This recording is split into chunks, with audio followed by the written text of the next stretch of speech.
الله وبركاته نحمده ونصلي على رسوله الكريم أما بعد قال الله تعالى في القرآن العظيم والفرقان المجيد أعوذ بالله من الشيطان الرجيم بسم الله الرحمن الرحيم غلبت الروم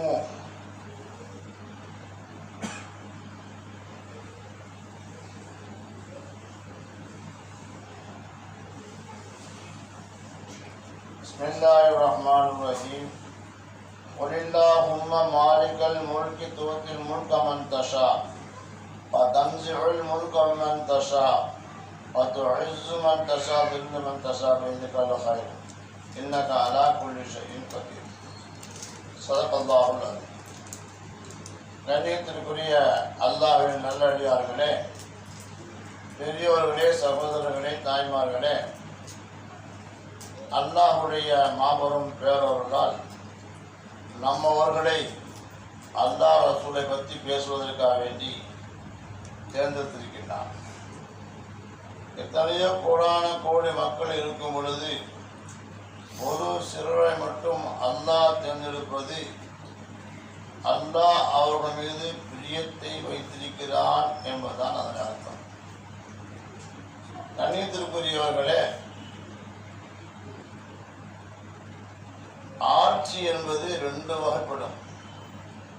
ஒன்று ஆன்மீக ஆட்சி, இன்னொன்று ஷரியத்துடைய ஆட்சி. ஷரியத்துடைய ஆட்சி என்பது வெளிப்படையை வச்சு முடிவு செய்கிறது. மக்களுடைய நிலையை அனுசரித்து அவர்களுடைய போக்கு எப்படி இருக்கிறது என்பதை அல்லாஹ் பார்த்து அதற்கு ஒரு தீர்ப்பை அல்லாஹ் வழங்குகிறான். இன்னொன்று ஆன்மீக ஆட்சி. அந்த வெளிப்படையான ஆட்சியை அல்லாஹ் மக்களுடைய எல்லா மக்களிடத்திலையும் பொதுவாக விட்டு விட்டான். ஆனால் இந்த ஆன்மீக ஆட்சியை இறைநேசருடைய கையில் அல்லாஹ் கொடுத்துட்டான். உலகத்துல ஊரா சுற்றி பார்த்தாக்கா 440 அப்தால்கள் இருக்கிறாங்க. அப்தால்னாக்கா உள்ளத்தை மாற்றக்கூடியவர்கள். அந்த 40 பேர்த்துக்கு மேல ஒரு குத்துப் இருப்பார். இந்த 40 பேர்த்தையும் இயக்கக்கூடியவர் அவர் தான். இவங்க எப்படி இயக்குறாங்க அப்படின்னாக்கா அல்லாஹ்வுடைய அனுமதியோடு பொருத்தத்தோடு அவன் எப்படி சொல்லுகின்றானோ அந்த பிரகாரம் அவனுடைய ஆன்மீகத்துடைய ஆட்சியை அவன் வைக்கிறான். ஒரு பெரியார் அந்த ஊர்ல மழை நிறைய வந்து அந்த ஊருடைய குளம் நிரம்பிருச்சு.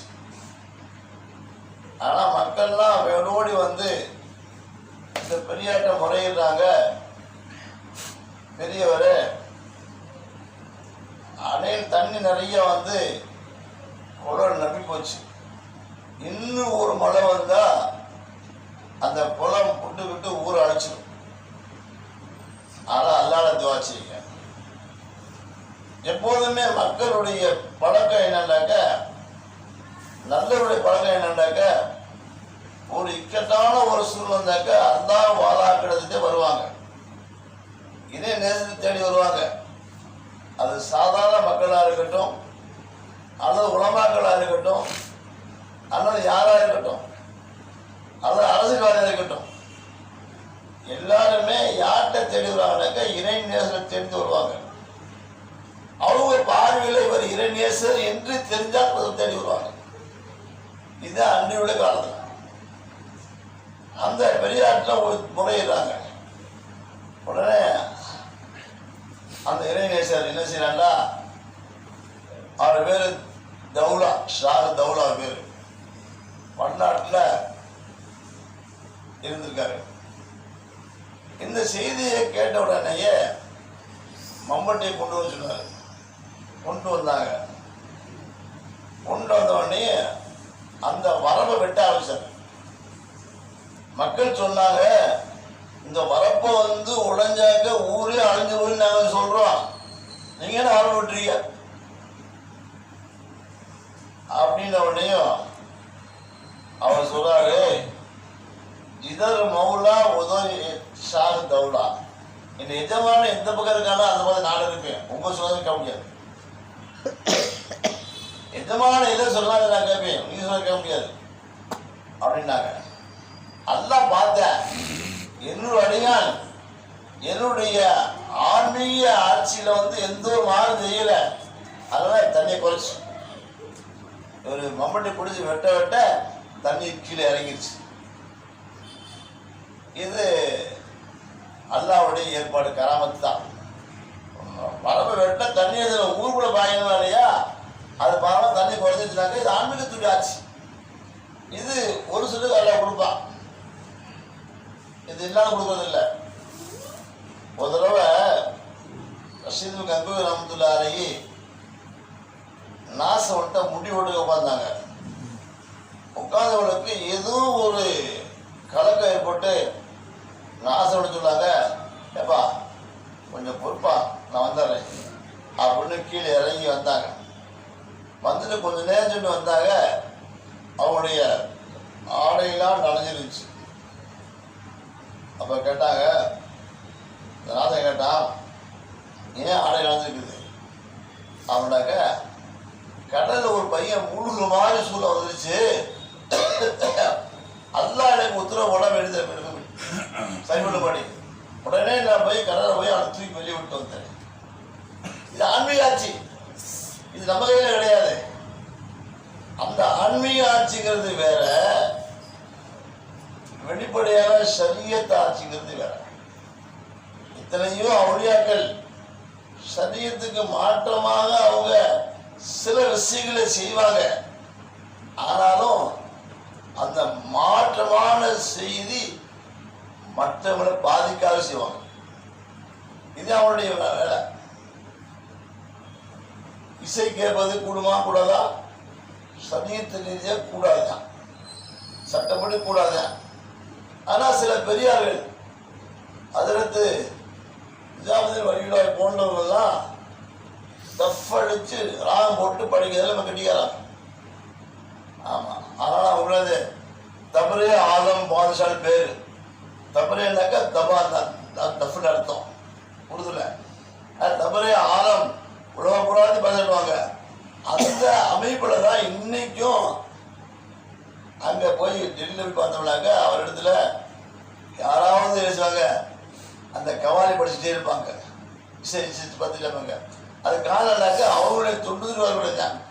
இந்த இது எல்லாத்துக்கும் மேலே இருக்காது. நாவூர் இருக்குதா இல்லை, ஏற்பாடு இருக்குதா இல்லை, ஏன் அங்கே மட்டும் இருக்குனாக்க அது அவங்களுடைய பாரம்பரியம்.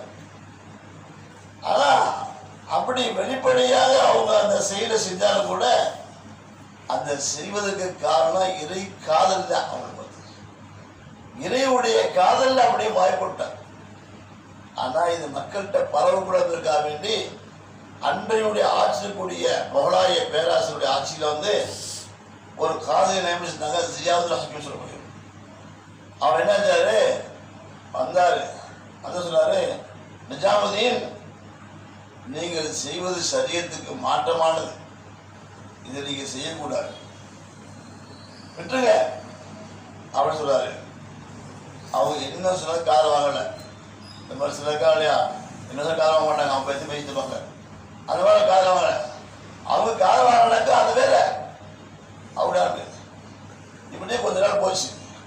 அப்போ ஒரு தான் சொன்னாங்க, நீ இப்படியே செஞ்சுட்டாக்க நீ எந்த பந்தல் கீழே உட்காந்துருக்கியோ அந்த பந்தக்காரை வெட்டி விட்டுருவேன், அது போகாமல விழுந்து நீ எல்லாம் செய்ய எந்திச்சு ஓடணும், அப்படி செஞ்சிருவேன் அப்படி சொல்றாரு.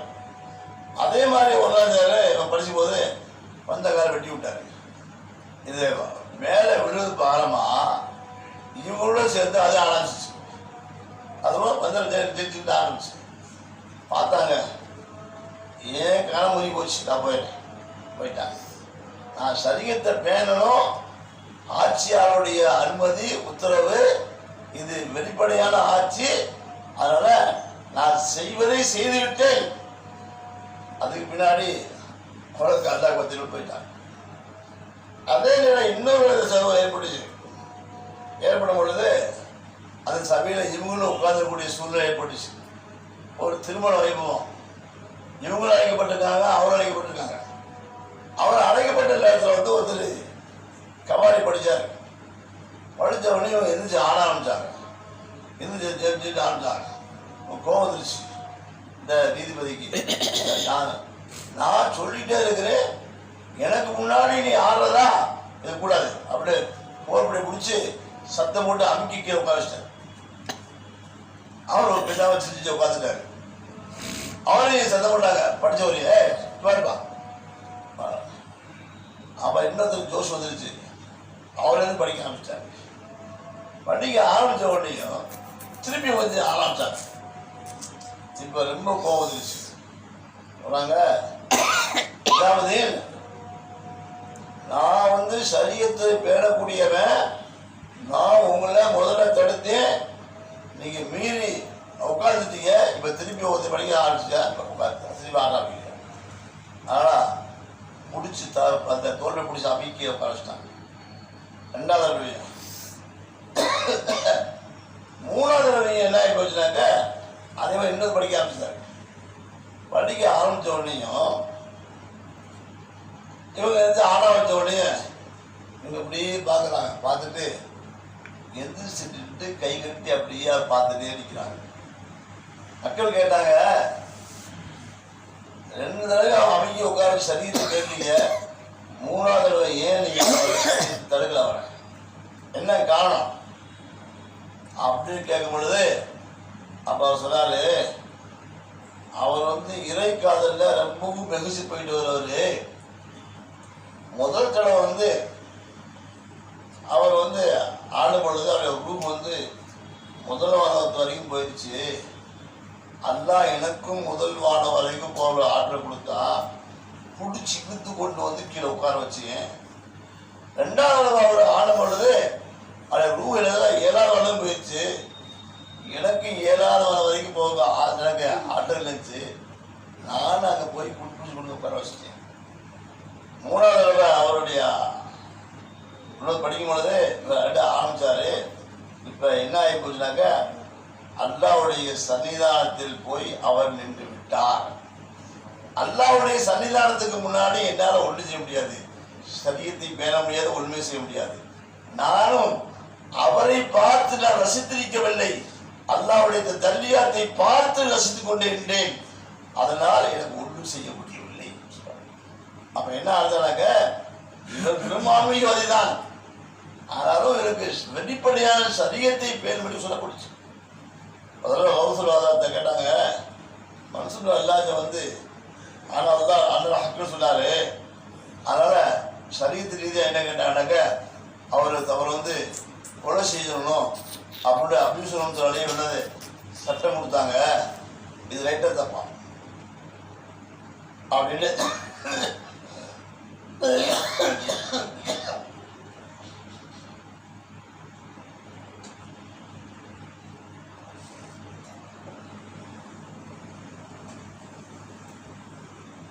செஞ்சு ரைட்டா தப்பா அப்படின்ட்டு அவங்கள கேட்டாங்க. அவங்க சிரிச்சுக்கிட்டே தன்னை தலைப்பாவை கரண்ட்டு கீழே வச்சு கூட சொன்னாங்க, நானும் 7 வருஷம் ஓதுன ஆலிம், அந்த அடிப்படையில் சொல்றேன் தலை வெட்டிருக்கணும். சரி சரிதான், பத்த கொடுத்தது தப்பெல்லாம் இல்லை. அப்போ அவர் கேட்டாரு, அந்த சொல்ல நீங்கள் சொன்னாலுமான்னு கேட்டாங்க. ஆமா நான் சொன்னாலும் அந்த நிலைதான். அப்படி ஒன்று நீங்க சொன்னாங்க, நான் கல்லாந்து கத்தேருக்கு குத்துலாமா? தாராளமா, சரியத்து பேரும் அந்த மாதிரி நிலை வச்சு ஆனால் தன் அறியாமல் அதில் ஹாக்கு சொல்லி போட்டாங்க. சொன்ன உடனேயும் அந்த முறியது கத்தி தூக்கிட்டு வந்துட்டாங்க.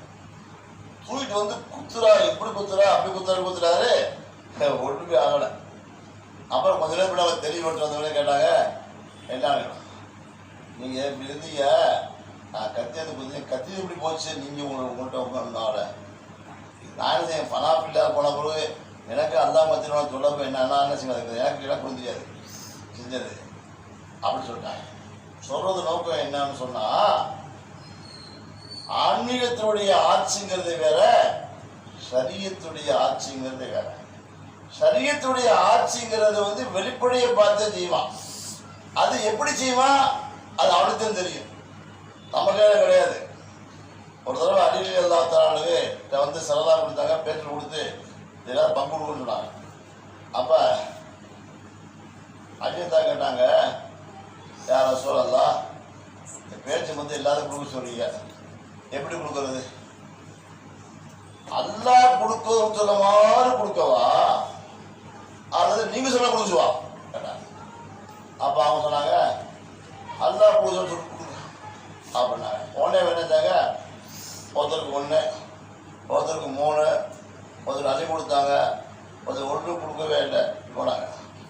எல்லாம் ரிப்போர்ட் பண்ணாங்க, யாரை சொல்லல இப்படி இந்த ஓரோஜம் பண்ணுறாரு, அநியாயம் பண்ணுறாரு அப்படின்னு சொன்னோடனே அழிய கூப்பிட்டாங்க. ஏற்பாடு செஞ்சா, நீங்கள் கொடுக்குற மாதிரி கொடுக்கறதாக்க ஞாபகம் கொடுக்கணும்.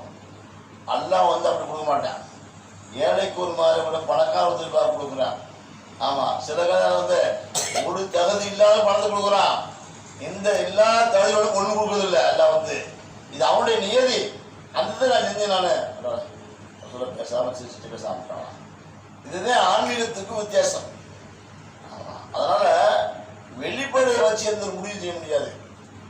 ஒரு தடவை ஒலிவத்து ரூமுல் ஆராய்ச்சி சொன்னான், ரோமவாசிகள் வெற்றி பெற்று விட்டார்கள் அப்படின்னு சொன்னேன். அது எப்போ வெற்றி விட்டாங்க? எந்த மாதிரி நேரத்தில், எந்த மாதிரி நேரத்தில்? ஸல்லல்லாஹு அலைஹி வஸல்லம் மதீனாவில் அகலித்து தோடும் பொழுது ஒரு பள்ளத்தில் இறங்கி பாறை கல்லை உடைக்க முடியல. சஹாபாக்கள்லாம் சொல்கிறாங்க, யார் ரசூலல்லாஹ், நாங்கள் சாப்பிட்டு 10 நாள் ஆயிடுச்சு, ஆனால் அந்த கல்லை உடைக்க முடியல, பழகில ஏற்பட்டு போச்சு அப்படின்னு சொன்னாங்க.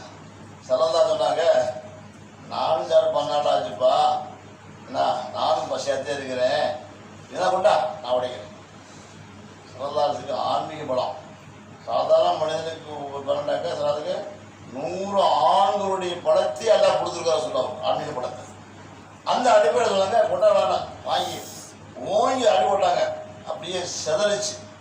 அப்போ சில சொன்னாங்க, இந்த ஒரு அடியும் வெளிச்சம் தெரியுது, இந்த வெளிச்சம் ரோமவாசிகள் வெற்றி பெற்று விடுவார்கள் அப்படின்னு சொன்னாங்க.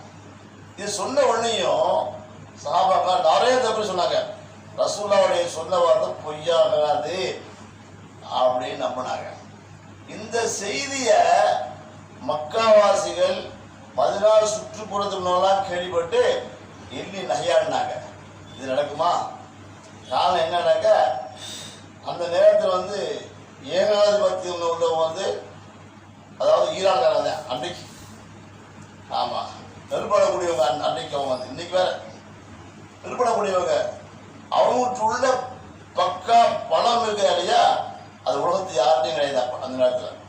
அது மட்டும் இல்லாமல் அரபு நாடுகள்லாம் அவங்களுக்கு அடிமை மாதிரி இருந்தாங்க. எல்லா நாடும் அடிமை மாதிரி இருந்தாங்க. அவங்க எல்லாத்துலேயும் வரி வசூல் பண்ணி ஆட்சி நடத்துவாங்க, கப்பம் எடுத்துடுவாங்க. அந்த அடிப்படையில் ரோமவாசிகள்கிட்டையும் வரி வசூல் பண்ணாங்க, அளவுக்கு மீறி வசூல் பண்ணாங்க. வசூல் பண்ணி அவங்களுடைய பொருளாதார கூட அழிச்சிட்டாங்க. இப்போ வாழ்வா சால்வா என்ற நிலைக்கு ரோமவாசி வந்துட்டாங்க. இப்போ அந்த ரோமவாசியில் அவங்களாம் கிறிஸ்துவர்களை சேர்ந்தவங்க, ஈரவாசி வந்து நிர்பணக்கூடியவங்க. அதான் ரோமவாசி வெட்டி விட்டு உடனே சந்தோஷப்பட்டாங்க. காரணம்னாக்கா கிதாபு காரமுதுப்பட்டா ஒன்று சந்தோஷப்பட்டாங்க. சரி, அப்போ அந்த எல்லா வளங்களையும் பிடுங்கினதுக்கு பின்னாடி அந்த ரோமவாசிகள்லாம் ஒன்று சேர்ந்து யோசிக்கிறாங்க, நம்மளோட கொடுக்கறதுக்கு இன்னும் ஒன்றுமே இல்லை, எல்லாத்தையும் கொடுத்துட்டோம், எல்லா வளமும் நம்மகிட்ட கிடையாது, இனிமேல் நம்மகிட்ட வந்து கேட்டாண்டாக்க அவன் நம்மளை அடிப்பான், சித்திரதை பண்ணுவான், உண்மைப்படுத்துவான், என்ன செய்யலாம் அப்படின்னு அந்த ரோமவாசிகள்லாம் ஒரு ஆலோசனை பண்ணாங்க. சொன்னாங்க, நம்ம சாகிறதுங்க, சந்தேகமே இல்லை, ஏன் சண்டை போட்டு சாவோமே, எடுத்து போட்டுடுவோமே.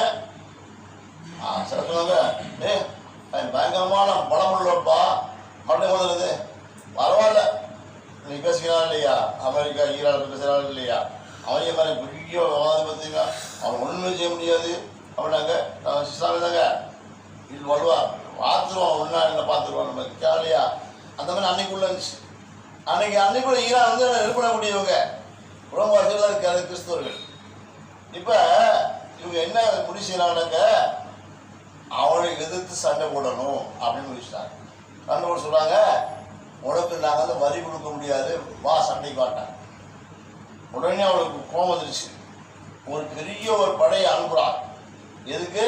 இவங்க எல்லாத்தையும் சோசம் பண்றதுக்காக, கொலை செய்வதற்காக வேண்டி அவங்களும் வர்றாங்க. இப்ப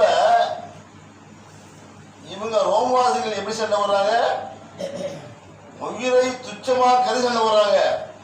அவை நாட்டு பாதுகாப்பு சண்டை வர்றான்.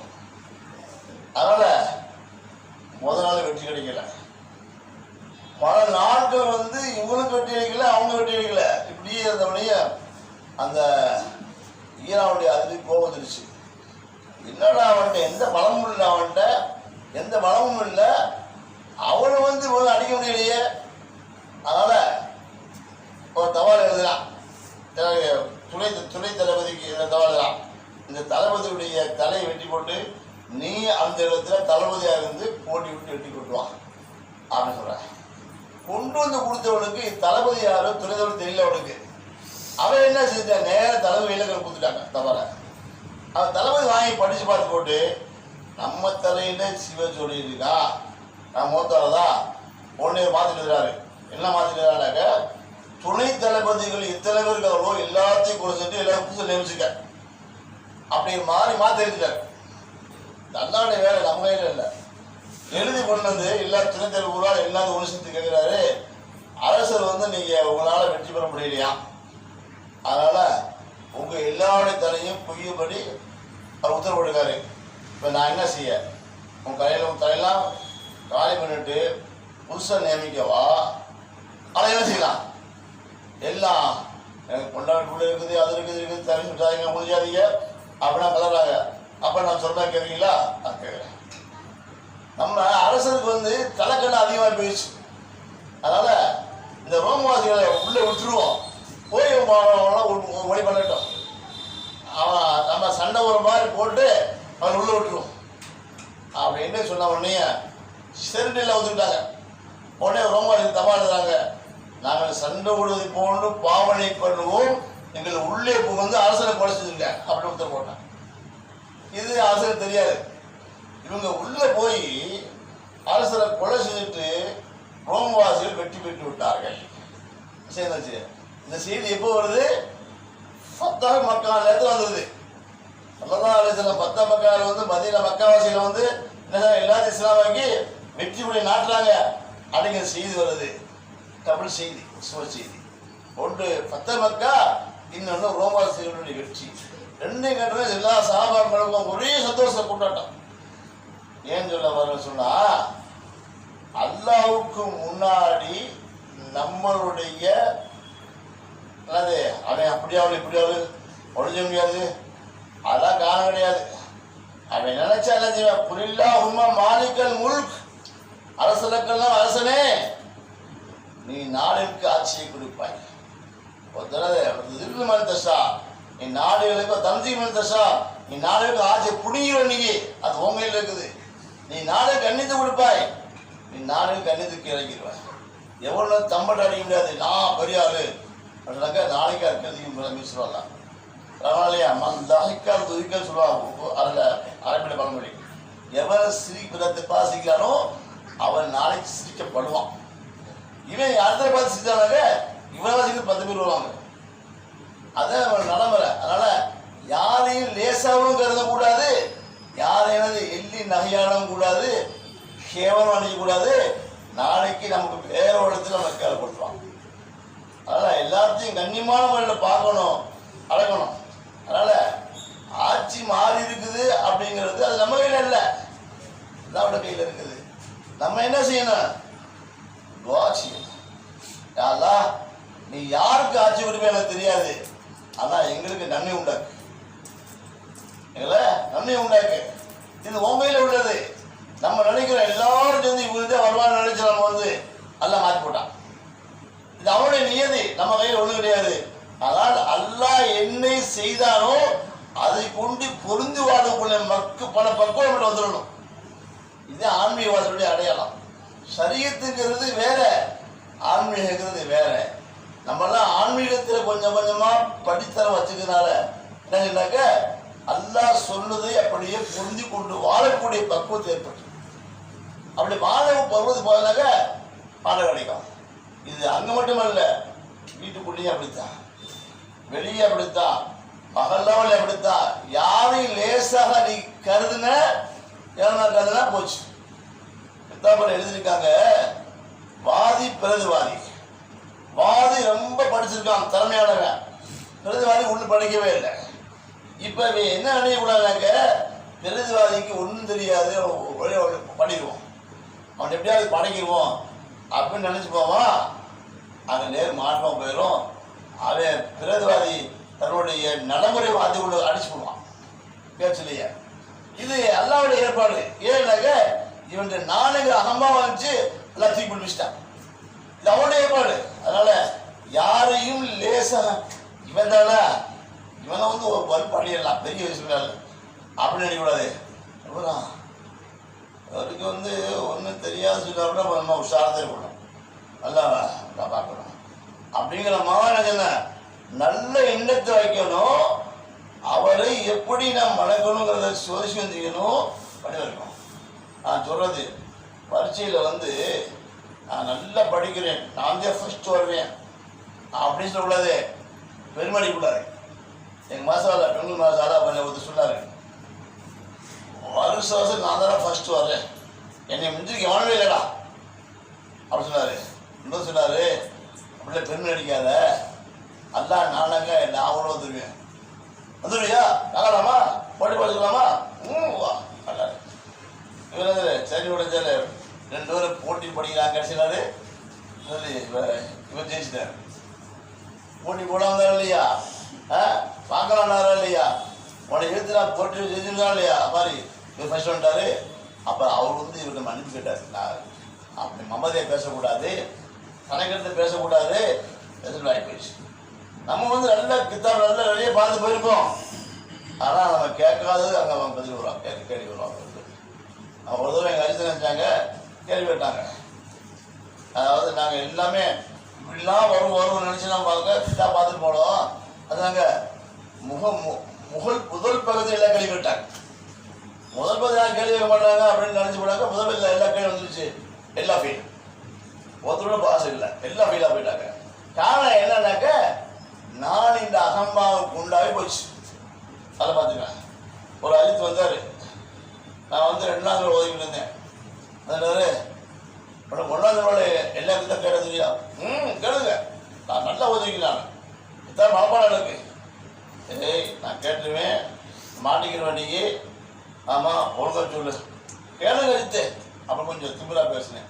கேள்வி வச்சுட்டாரு, என்கிட்ட கேட்டு எல்லாரும் மாட்டின போதே சர்ச்சத்தில் இருக்குது, நீ என்னமோ என்கிட்ட இருக்குதா அந்த அர்த்தத்தில் வந்து போய் போடாங்க பரிசு போடாங்க. என்ன சொல்லணும், அடுத்து நீங்கள் கேட்குற வீட்டில் பரிச முடியாது, அதனால் என்னை வாபஸ் வாங்கிக்கிறேன், உங்களுக்கு என்ன வேணும் நான் வாங்கி தரேன், அதனால் என்னை பாஸ் பண்ணிகிட்டு இருக்கேன் அப்படிங்கிற அண்ணன் நல்லா உதவியா, சரி வாசி கொஞ்சம் வாசி வாசினாங்க, சரி சபாஸ் நல்லா மார்க் கொடுத்துருக்கேன். இப்படி தான் பழக்கம். நான் வந்து பெருமை அடிச்சதுனால இல்லையா கேட்டேன். ஒரு கேள்வி கேட்டார், வந்துங்க கேட்டார், படிச்சிட முடியல. அதாவது சின்ன கிதாபு தான் கேட்டார், கேள்வி விட்டார், தட்டா சொல்ல ஓதுங்க என்னான்னு கேட்டார். இதெல்லாம் ஓதலையே, கிதாபுல இருக்குதா இல்லையா, கிதாபுல இருக்குது, நீயே எனக்கு எல்லாம் தெரியும் சொன்ன நீ, அப்போ எனக்கு சொல்லக்கூடாதுல்ல, உடனே நான் சல்லாயிட்டேன். அது நீங்கள் கேட்ட எப்படி என்னால் படிச்ச முடியாது, நீங்களே பெரியவங்க அப்படின்னு பேசிச்சுட்டாங்க. அந்த மாதிரி யார்கிட்டையும் உயர்ந்த விட நான் பெருமை வச்சா போச்சு. அப்படித்தான் அவன் நினைச்சான். எல்லாரும் நினைச்சாங்க நான் தான் வருவேன், ஆட்சிக்கு வருவேன் அப்படின்னு மோதப்பாட்டினான். நல்லா அப்படியே மாற்றி விட்டான். இந்த பெருமைதான் இது யாரை போட்டு அவசிக்குது. அதனால் யாரும் எந்த வச்சு யாரை வந்து பெருமை அடிக்க கூடாது, கேவலமாக கருதக்கூடாது, மட்டப்படுத்தி பேசவும் கூடாது. இவருக்கு என்ன தெரியும், அப்படின்னு பேசக்கூடாது. அதாவது இவனுக்கு என்ன தெரியும், ஆமாம் நேற்று வந்த இவனுக்கு என்ன தெரியும் அப்படின்னு சொன்னால் போச்சு. அது நம்மள நாலு பண்ண தெரியும். நிறைய பார்க்கலாம் வந்து வணக்கம் போகல அம்மா உட்காந்து வந்து என்ன நீ உட்காந்து சாப்பிட்டு உட்காந்துருக்கா எதிரி வேலை பாரு அதான் ஒரு நேரம் எனக்கு வரதும் போகுது. அப்புறம் நானும் ஒரு அதட்டுவேன் அப்படின்னா அதே மாதிரி கொஞ்ச நாள் போன பிறகு இவன் இதில் எல்லாமே போய் மிச்சம் இருக்கிற அளவுக்கு சொன்னோடனே அவ்வளோ பணக்காரி இருப்பான். அப்பா பேருப்பா எப்படி நீ அன்னைக்கு பேசல, நீ ஒரு தடவை நம்ம இனாம்பூர் அஜித் வந்து பஸ் ஸ்டாண்டுக்கிட்டு இருந்தார். அந்த ஊர் முத்தூரி அப்படியே போனார். உடனே அஜித் பார்த்து கை கட்டினார், நிப்பாட்டின உடனே சொன்னாங்க எங்கே போகிறீங்கன்றாரு. திருச்சிக்கு. நானும் திருச்சிக்கு தான் போகிறேன், பஸ்ஸு மாதிரி நிற்கிறேன், பஸ்ஸு வரவே இல்லை, என்ன ஏற்றிட்டு போங்க அப்படின்னாரு. உங்ககிட்ட பஸ்ஸு கார் வேணுமோ கார் போகணுமோ இல்லையா அப்படியா பஸ் ஒரு ஏப்போ அப்படின்னாரு. அஜித்துக்கு சாண்டா போச்சு. அப்போ சொன்னாங்க அஜித் சொன்னாங்க ஆச்சார் ஒரு நேரம் வரும், அந்த நேரத்தில் நீங்கள் ஏறது நிற்பீங்க, நான் உங்களுக்கு நான் ஸ்டாண்டை வந்துருக்கேன். அப்போ நீ எனக்கு கேட்பீங்க, நான் வரவா கேட்பீங்க, நான் வாங்குன்னு சொல்லுவீங்க, உங்களை தான் சொல்ல மாட்டேன் அப்படின்னு சொன்னாங்க. அதே மாதிரி கொஞ்ச நேரம் கார் வாங்கிட்டாங்க, கார் டிரைவ் பழகிட்டு சொல்லி வச்சுட்டாங்க, எப்படா அந்த முத்தோடையிலேருந்து காருக்கு வந்து ரிப்பேர் ஆகும், திருச்சி போகிற பஸ் ஸ்டாண்ட் நிற்பார் வரலாம் அப்படின்ட்டு எதிர்பார்த்தே ஒருத்தர் சொல்லிட்டார். பஸ் ஸ்டாண்ட் ஆகப்பட்டார் அஜித்து. அந்த மாதிரி ஒரு நாள் பஸ் ஸ்டாண்ட் இருந்தார். நேராக சொல்லிட்டு போய் இவருக்கு அஜித்து போகிற திருச்சி வேலை இல்லை, காரணத்து போய் அவனுக்கு பாட்டி ஐயா அவளையா நல்லா இருக்கீங்களா, எங்கே போகல திருச்சிக்கு போகணும், ஏங்க ஐயா இல்லை வண்டியில் ஏறிட்டார்.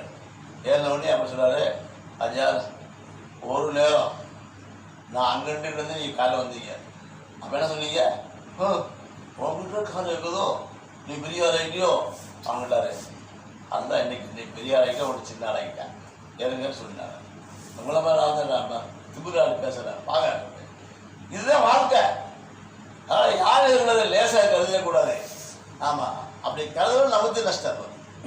அதுதான் நம்முடைய கவர்ச்சிவாளாக யாரையும் லேசாக கருதாமல், யாரையும் மட்டப்படுத்தாமல், யாரையும் கண்ணி குறைவாக நினைக்காமல், அல்லாஹ் என்ன சொல்லுகின்றானோ அதை புரிந்து கொள்ளக்கூடிய பக்குவத்தை அல்லாஹ் நமக்கு தந்துடுவான்.